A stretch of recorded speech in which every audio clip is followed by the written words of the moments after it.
Hello everyone, welcome back to chemistry संग्रह guys. My name is Diksha और आज हम शुरू करने जा रहे हैं अपना मोल कंसेप्ट का नेक्स्ट टॉपिक, जिसका नाम है कंसंट्रेशन टर्म्स।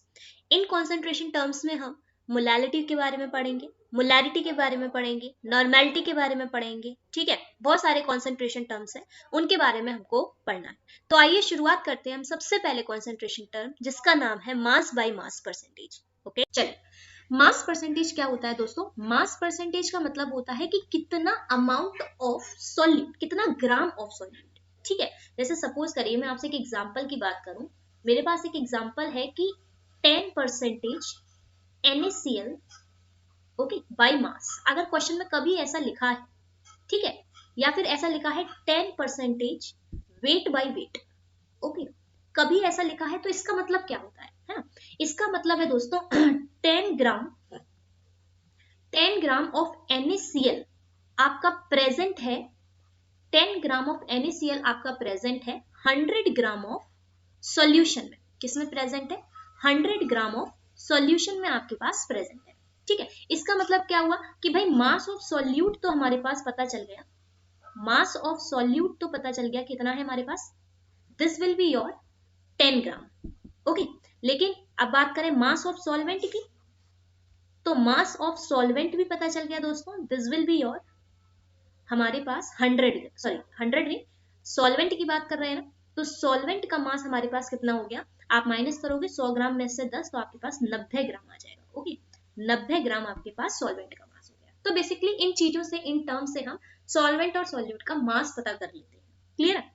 चलिए, तो मैंने बताया मास परसेंटेज का मतलब क्या है कि mass of the solute present in 100 gram of the solution. ये आपको याद रखना है, कितना? 100 ग्राम ऑफ द सॉल्यूशन में आपके पास प्रेजेंट होता है।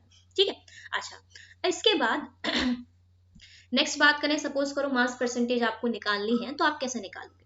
फॉर्मूला होता है, जिसकी निकालनी है उसका ऊपर रखो mass of the solute upon mass of the solution into 100। तो यहां से आप क्या कर सकते हो? मास परसेंटेज निकाल सकते हो। ठीक है, मास परसेंटेज, हाँ, ये तो फॉर्मूला है। टोटल मतलब सॉल्यूशन में क्या होगा, आपके सॉल्यूट और सॉल्वेंट होंगे, तो बेसिकली इनको डिफाइन किया गया है। ओके, अच्छा, कैसे एक्सप्रेस करते हैं? X percentage weight by weight. इसको आप कैसे लिखोगे? अगर लिखना होगा तो भाई कैसे लिखोगे? देखो एक बार, इसको लिखेंगे x gram of solute, x gram of solute present in x gram of solute present in 100 gram of solvent solution. Okay, 100 gram of the solution. क्या ये बात समझ में आ गई? ओके, तो मास परसेंटेज क्लियर हो गया टोटली। आइए नेक्स्ट बात करते हैं अपने दूसरे की, दूसरा terms. This is your mass by volume. चलो पहले इससे पहले वॉल्यूम परसेंटेज समझते हैं, है ना। बेसिकली वॉल्यूम परसेंटेज का मतलब क्या होता है?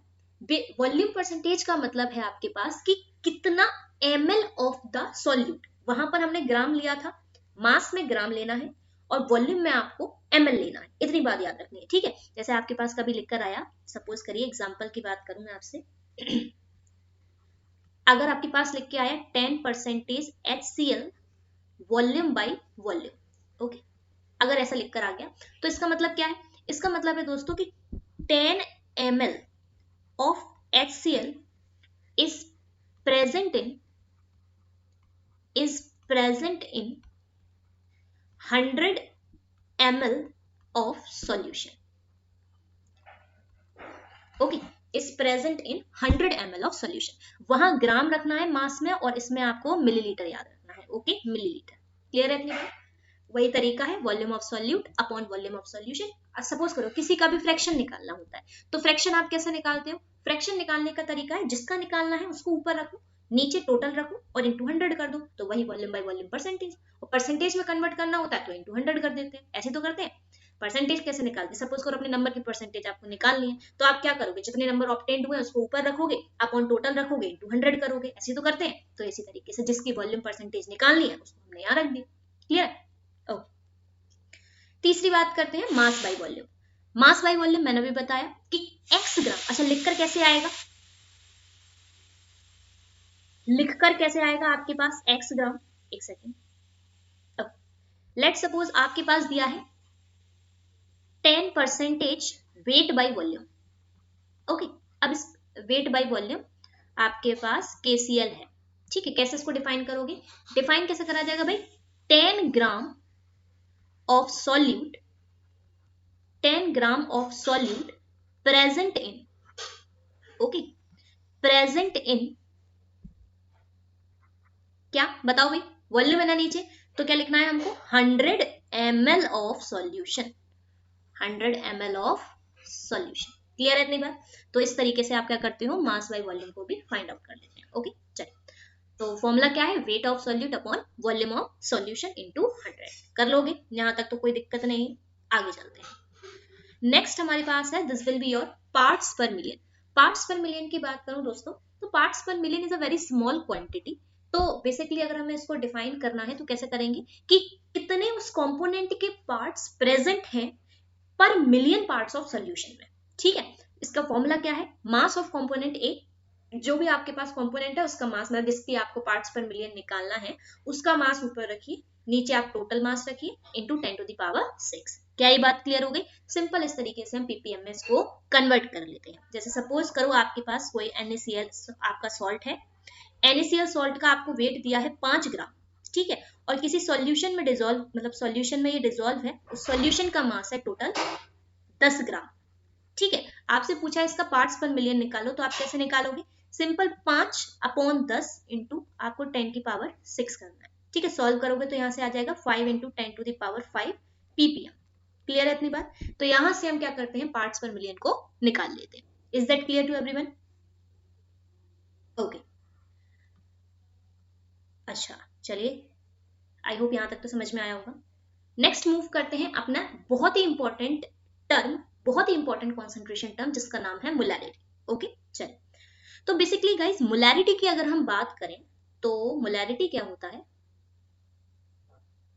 मोलैरिटी आपके पास होता है number of moles of solute present in पर लीटर ऑफ द सॉल्यूशन, यानी कि 1 लीटर सॉल्यूशन में आपके पास कितना amount of the solute present है, इसको हम मोलैरिटी बोलते हैं। ओके, फॉर्मूला क्या होता है? Moles of solute upon volume of the solution.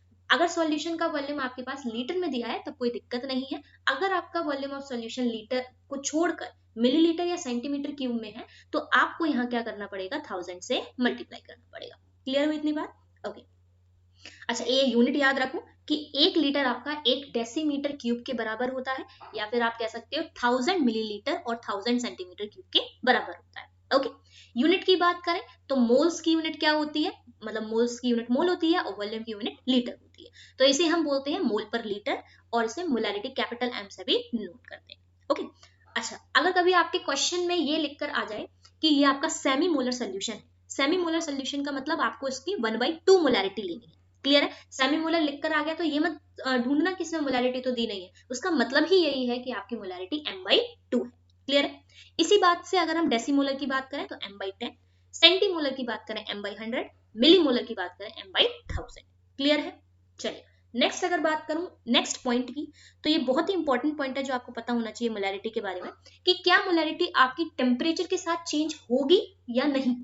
ठीक है, फिर से सुनिए क्वेश्चन, क्या मोलैरिटी आपकी टेम्परेचर के साथ चेंज होगी या नहीं होगी? क्वेश्चन ये उठता है। ठीक है, तो आप थोड़ा सोचिए जरा, क्या ये चेंज हो सकती है या नहीं हो सकती है? बताइए, व्हाट वुड यू थिंक कि क्या ये चेंज होगी या नहीं होगी? हाँ जी, सोचो जरा, बताओ।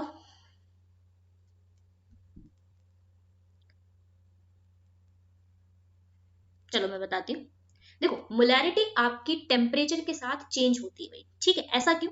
क्योंकि जो मोलैरिटी होती है ये, इसके फॉर्मूले में आपके पास नीचे वॉल्यूम का टर्म आ रहा है। क्या आ रहा है? वॉल्यूम का टर्म आ रहा है। तो वॉल्यूम तो मतलब अगर आप टेम्परेचर बढ़ाओगे तो आपका वॉल्यूम क्या होगा? डिक्रीज हो जाएगा। सिमिलरली वाइस वर्सा, तो टेम्परेचर इंक्रीज या डिक्रीज करने से मोलैरिटी में आपके पास फर्क पड़ता है, क्योंकि वॉल्यूम उसका वहां पर कभी कॉन्ट्रैक्ट होता है और कभी एक्सपेंड होता है, डिपेंड करता है कि टेम्परेचर आप इंक्रीज कर रहे हो या डिक्रीज कर रहे हो। ठीक है, तो जहां पर भी आपके पास वॉल्यूम वाला टर्म आ जाएगा ना फॉर्मूले में, तो टेम्परेचर बढ़ाने से आपके पास वहां पर क्या होगा? उनके मतलब वॉल्यूम में फर्क पड़ेगा, उनकी मोलैरिटी में फर्क पड़ेगा। क्लियर हो गई इतनी बात? चलिए नेक्स्ट बात करते हैं। नेक्स्ट टर्म हमारे पास है this will be your molality. Okay, molality की बात करते हैं दोस्तों।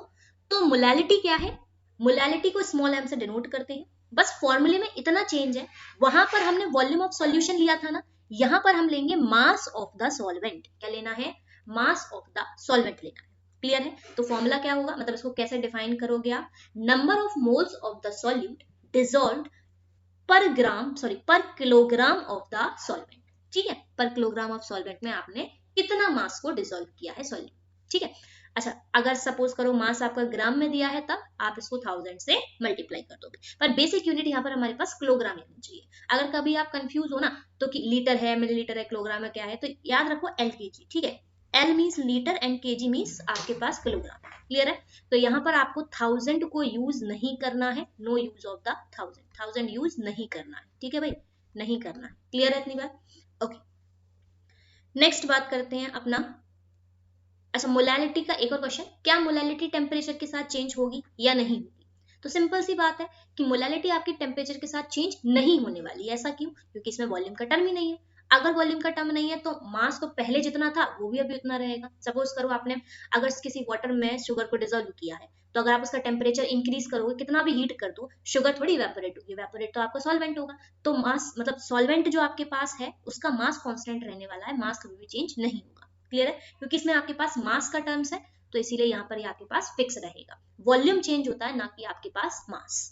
ओके, तो यही मैंने बताया है पीछे कि मोलैलिटी जो है वो मतलब कॉन्सेंट्रेशन एक्सप्रेस करने का एक बेहतर तरीका है। It is a best way. क्यों? क्योंकि यहाँ पर कोई भी वॉल्यूम का टर्म नहीं आता। दूसरा, it does not changes with temperature, temperature के साथ ही आपके पास चेंज नहीं होती है। क्लियर है इतनी बात? ओके, नेक्स्ट मूव करते हैं अपना, नेक्स्ट टॉपिक है, नेक्स्ट कॉन्सेंट्रेशन टर्म है, दिस इज योर नॉर्मेलिटी। ठीक है, बेसिकली नॉर्मेलिटी क्या है दोस्तों? Normality is the number of gram equivalent dissolved per unit पर लीटर ऑफ सॉल्यूशन। ओके, अच्छा इसका मतलब क्या है? देखो, वहां पर हम मोल्स ऑफ सॉल्यूट लिखते थे, यहां पर हमने लिखा है नंबर ऑफ ग्राम इक्विवेलेंट। इस नंबर ऑफ ग्राम इक्विवेलेंट का मतलब क्या है? नंबर ऑफ ग्राम इक्विवेलेंट होता है आपके पास molar mass upon equivalent mass. कैसे निकालते हैं? Molar mass upon equivalent mass. Clear हुई इतनी बात? क्या होता है number of gram equivalent? Molar mass upon the equivalent mass. अच्छा, इक्विवेलेंट मास का मतलब क्या है? इक्विवेलेंट मास का मतलब है कि अगर आपको कभी भी फाइंड करना है तो उसका मोलर मास लिखो, उसके नीचे उसका एन फैक्टर लगाओ। एन फैक्टर मतलब सपोज करो आपके पास एसिड है ना, कोई भी एसिड है, अगर H2SO4 है, H2SO4 की मैं आपसे बात करूं तो ये कैसे डिसोसिएट होगा? It will dissociate like 2H plus plus का SO4 2 माइनस, राइट? इसी तरीके से डिसोसिएट होगा। तो यहाँ पर डिसोसिएट होने के बाद कितने H प्लस मिले आपको? 2। तो N की वैल्यू यहाँ पर कितनी हो गई? 2 हो गई। क्लियर है? सिमिलरली बात करूं अगर बेस है हमारे पास, तो बेस जैसे कि NaOH है, NaOH डिसोसिएट होगा तो क्या देगा? Na प्लस प्लस का OH माइनस। तो डिसोसिएट होने के बाद इसकी एसिडिटी कितनी आई? N की वैल्यू यहाँ पर आ गई 1, क्योंकि यहाँ पर हमारे पास डिसोसिएट होने के बाद एक OH मिल गया। क्लियर है? अच्छा, अब बात कर लेते हैं और तीसरा, अगर सपोज करो सॉल्ट है कोई आपके पास, salt just like your Na2SO4 कोई सॉल्ट है। ओके, सोडियम सल्फेट कोई सॉल्ट है, अगर ये ब्रेक डाउन होगा, इसको डिसोसिएट करेंगे तो कैसे मिलेगा?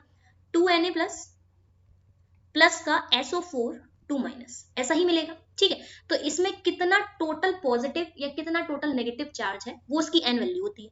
पॉजिटिव चार्ज कैलकुलेट करो, 2 अब आएगा आपके पास, नेगेटिव चार्ज कितना आएगा? 2 आ रहा है। नेगेटिव ले लो चाहे पॉजिटिव ले लो, एक ही बात, क्योंकि वो ओवरऑल बैलेंस्ड रहता है। ठीक है, तो सॉल्ट के केस में आपके पास ये होता है।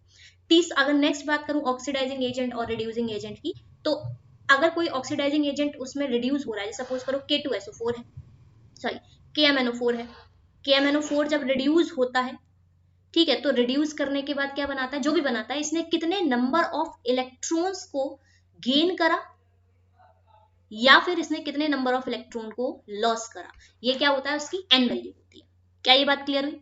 ठीक है, तो इस तरीके से हम नॉर्मेलिटी निकाल लेते हैं। अच्छा, एक फॉर्मूला याद रखना कि नॉर्मेलिटी आपका क्या होता है? मोलैरिटी इनटू एन फैक्टर के बराबर होता है। ठीक है, क्या होता है? Normality is equals to molarity into the N factor. Okay, clear है इतनी बात? अगर सिंपल नॉर्मेलिटी दी है और मोलैरिटी निकालनी है तो आप क्या करोगे? उसका एन फैक्टर से डिवाइड दे दो तो आपके पास मोलैरिटी निकल आएगी, और द वाइस वर्सा। क्लियर हुई इतनी बात? आगे चलते हैं मोल फ्रैक्शन की तरफ। गाइस, मोल फ्रैक्शन की मैं आपसे अगर बात करूं तो सिंपल सा पता चल रहा है कि एक तरीके का फ्रैक्शन है, राइट? फ्रैक्शन क्या होता है? आप अच्छे से जानते हो, सपोज करो आपको एक ये दिया हुआ है ना, एक पार्ट है, इसमें इतने पोर्शन को कवर कर दिया और आपसे पूछा है इसका बताओ फ्रैक्शन निकालो, तो कब अगर आपसे पूछा है शेडेड वाले का निकालो तो आप क्या करोगे, 1/4 लिखोगे ना। कैसे कि जो जिसका निकालना है उसका ऊपर रखा, ओवर टोटल ऑल नीचे रखा, राइट। तो अगर इसी तरीके से मोल फ्रैक्शन होता है, एक सॉल्यूशन में कितने आपने सॉल्यूट को डिसॉल्व करा है। सपोज करो सॉल्यूशन में आपने डिसॉल्व करा है, NaCl डिसॉल्व किया है, और आपने इसमें क्या डिसॉल्व करा है, सपोज करो K2SO4 डिसॉल्व किया है। तो ये सॉल्ट आपने किसी सॉल्यूशन में डिसॉल्व करे हैं, किसमें, वाटर में डिसॉल्व करे हैं, ठीक है। वाटर आपके पास एक सॉल्वेंट है, क्लियर। तो आपसे पूछा जाए कि इसका मोल फ्रैक्शन निकालो भाई। मोल फ्रैक्शन कैसे निकालोगे, ऊपर मोल सपोज करो NaCl का निकालना है, तो सपोज करो इसे मैंने A माना, इसे B माना, इसे C माना, तो Na upon Na plus NB plus NC, तो ये मोल फ्रैक्शन ही तो हुआ, राइट। कि जिसका निकालना है उसको ऊपर रखा, ऊपर मतलब नीचे टोटल आपने जितने मोल्स हैं सारे इसको प्लस कर दिया, ठीक है। तो नीचे क्या रखा है, टोटल मोल्स, ऊपर रखा है जिसका निकालना है उस कंपोनेंट के मोल। तो मोल फ्रैक्शन यही होता है कि number of moles of the component upon total number of the moles of all component. जितने भी आपके पास सॉल्यूट इसमें डिसॉल्व हैं उन सब का मिला करके आप इसमें रखते हैं, सॉल्यूट सॉल्वेंट टोटल मिला करके, ठीक है, उनके मोल्स। क्लियर हो गई बात। जैसे सपोज करो सॉल्ट को आपने डिसॉल्व करा है वाटर में, ठीक है, सॉल्ट को आपने वाटर में डिसॉल्व करा है, तो ये कंपोनेंट ए हो गया, ये कंपोनेंट बी हो गया। तो अगर ए के मोल्स निकालने हैं तो Na over total moles Na plus Nb, समझ में आ गया। इसी सिमिलर तरीके से अगर वाटर का मोल फ्रैक्शन निकालना है तो आपने Nb रखा ओवर Na प्लस Nb कर दिया। मोल्स आप निकालना जानते हो कैसे निकालते हैं। मोल्स निकालने का तरीका होता है कि गिवन मास जो आपको क्वेश्चन में दिया है, वेट जिसको आप वेट से लिखते हो अपॉन मोलर मास, क्लियर है। इस तरीके से हम क्या कर सकते हैं, मोल्स को निकाल सकते हैं। अच्छा, एक बात और, आपको पता है जितने भी अगर आप इन चारों फ्रैक्शन को प्लस करोगे तो ओवरऑल फ्रैक्शन आपके पास 1 निकल कर आने वाला है, राइट। ओवरऑल फ्रैक्शन आपके पास 1 आने वाला है। इट मींस क्या कि जितने भी कंपोनेंट डिसॉल्व करे हैं उन सब का अगर आप फ्रैक्शन प्लस करोगे तो वो आपके पास 1 आएगा, क्लियर है। तो मोल फ्रैक्शन सॉल्यूट और सॉल्वेंट का जोड़कर आपके पास 1 आएगा, जितने भी है। जरूरी नहीं है कि 2 ही आपके पास उसमें कंपोनेंट हो, मतलब 3 भी हो सकते हैं, 4 भी हो सकते हैं, depend on the question. Clear है इतनी बात, ओके। अच्छा, अब नेक्स्ट क्वेश्चन मेरा आपसे ये है कि बताओ मोल फ्रैक्शन क्या इंडिपेंडेंट है टेम्परेचर के, हाँ या ना। सोचो जरा, क्या मोल फ्रैक्शन इंडिपेंडेंट है या डिपेंडेंट है, जल्दी बताओ भाई। देखिए मोल फ्रैक्शन आपका इंडिपेंडेंट होगा, क्यों, क्योंकि अभी मैंने पीछे बताया अगर वॉल्यूम का टर्म यहां पर नहीं है तो आपको कोई जरूरत नहीं है उसका टेम्परेचर पर डिपेंडेंसी बताने की, क्योंकि टेम्परेचर पर डिपेंड करेगा तो सिर्फ वॉल्यूम वाला टर्म करेगा, राइट। टेम्परेचर पर सिर्फ हमारा वॉल्यूम वाला टर्म डिपेंड करेगा, क्यों, क्योंकि टेम्परेचर बढ़ाओगे तो वॉल्यूम कम या ज्यादा होगा, वो डिपेंड करता है, ठीक है। चलिए, तो इसीलिए मोल फ्रैक्शन आपका इंडिपेंडेंट होता है किससे, टेम्परेचर से। क्या इतनी बात क्लियर हुई, ओके। तो ये कुछ आपके कॉन्सेंट्रेशन टर्म्स हैं। एक लास्ट टर्म है फॉर्मेलिटी, वैसे ये बेसिकली आता नहीं है बट फिर भी मैं बता देती हूँ। फॉर्मेलिटी का मतलब क्या है कि कितना formula mass of the solute. Formula mass मतलब वहां पर आप मोल्स ऑफ सॉल्यूट रख रहे थे ना, यहां पर आप रखोगे फॉर्मूला मास। क्या रखोगे यहाँ पर आप, फॉर्मूला मास रखोगे। फॉर्मूला मास मींस NaCl का मॉलिक्यूलर मास नहीं, NaCl का फॉर्मूला मास जो आपको क्वेश्चन में दिया होगा। और याद रखिए ये हमेशा हम आयनिक सब्सटेंस के लिए निकालते हैं। क्लियर हो गई इतनी बात, इतना आपको बस याद रखना है, बाकी इसमें बेसिकली पूछा नहीं जाता फॉर्मेलिटी, तो हम नॉर्मेलिटी तक ही बात करेंगे और मोल फ्रैक्शन तक। पहले बताओ आपको क्या ये सारे कॉन्सेंट्रेशन टर्म समझ में आ गए या नहीं आ गए। अगर ये सारे कॉन्सेंट्रेशन टर्म समझ में आ गए तो गाइस इसी के बाद नेक्स्ट वीडियो में हम इससे रिलेटेड सारे क्वेश्चंस करेंगे। एक एक क्वेश्चन इंपॉर्टेंट होगा, आपको सारे इन चीजों से रिलेटेड सारे क्वेश्चंस कैसे आप इस पे अप्लाई करोगे, किस तरीके से करोगे, वो सारी चीजें समझ में आएंगी। पहले बताओ यहाँ तक क्लियर हो चुके हैं ना आपको, कोई दिक्कत। अच्छा, एक बार रिवाइज कर लेते हैं कि हमने यहाँ पर क्या क्या पढ़ा, ओके। लेट रिवाइज कि क्या क्या पढ़ा भाई, एक बार चल। सबसे पहले अगर शॉर्ट में मैं आपको रिवाइज करूं, सबसे पहले भाई दोस्तों यहाँ पर सबसे पहला टर्म आपने क्या पढ़ा, सबसे पहला टर्म आपने पढ़ा मास परसेंटेज। क्या पढ़ा है भाई, मास परसेंटेज। तो मास परसेंटेज की मैं अगर आपसे बात करूं तो कैसे लिखते हैं हम इसको, मास परसेंटेज को लिखा जाता है, एक सेकेंड, कैसे लिखोगे मास परसेंटेज को, कि x ग्राम आपके पास सॉल्यूट डिसॉल्व किया गया है, डिसॉल्व है आपके पास 100 ग्राम सॉल्यूशन में, ओके। ये बात समझ में आ गई। सिमिलरली दूसरी बात करूं तो आपके पास है volume percentage. Okay, volume by volume percentage. इसका मतलब क्या होगा? इसका मतलब होगा आपके पास x ml of solute dissolve in 100 ml of solution। क्या है? 100 ml of solution में। क्लियर हो गई इतनी बात? तीसरी बात करूं तो आपके पास है this will be your weight by volume. Weight by volume percentage का मतलब क्या है? वेट बाय वॉल्यूम परसेंटेज का मतलब है this is your x gram of solute, ठीक है, present in x gram of solute present in 100 ml of solution, ठीक है, 100 ml ऑफ सॉल्यूशन। नेक्स्ट बात करें, फिर क्या पढ़ाया आपको? मोलैरिटी पढ़ाया, ठीक है। मोलैरिटी को आप कैसे लिखते हो? कैपिटल एम से लिखते हो। कैसे लिखते हैं इससे भाई? N अपॉन V, अगर V आपका लीटर में है तो। क्लियर है इतनी बात? इसकी यूनिट क्या होती है? मोल पर लीटर। नेक्स्ट आपको बताया this is your fifth one is molarity, ठीक है। मोलैरिटी को स्मॉल m से लिखते हैं और इसका फॉर्मूला होता है moles of solute upon mass of the solvent, mass of the solvent. Clear है? किसमें होना चाहिए मास ऑफ सॉल्वेंट? आपका किलोग्राम में होना चाहिए। क्लियर हुई इतनी बात? नेक्स्ट बात करें हम, इसके बाद हमारे पास 6 नंबर, जिसे हम बोलते हैं क्या? मोल फ्रैक्शन या नॉर्मेलिटी की बात कर लेते हैं। नॉर्मेलिटी को n से लिखते हैं और इसका फॉर्मूला होता है number of gram equivalent. Okay, gram equivalent of solute upon number of gram equivalent of solute upon volume of solution। Okay, volume of solution litre में। क्लियर हो गई इतनी बात? अच्छा, इसके बाद बात करें लास्ट हमारे पास मोल फ्रैक्शन। x से लिखते हैं। कैसे निकालते हो? जिसका निकालना है Na over Na plus Nb, ठीक है, या फिर Nb over Na plus Nb। अगर Na का निकालना था तो ये XA का मोल फ्रैक्शन, XB का निकालना है तो B का मोल फ्रैक्शन, ठीक है। और XA प्लस XB आपका जोड़कर कितना आता है? 1 आता है। तो ये हम पूरा प्रॉपर रिवीजन कर चुके हैं। एक बार लास्ट में सम अप कर सारी चीजें आपको बता दी हैं। आई होप समझ में आ गई हो सारी चीजें। अगर आपको समझ आई है तो please share and subscribe it will very helpful for me. Okay, thank you everyone.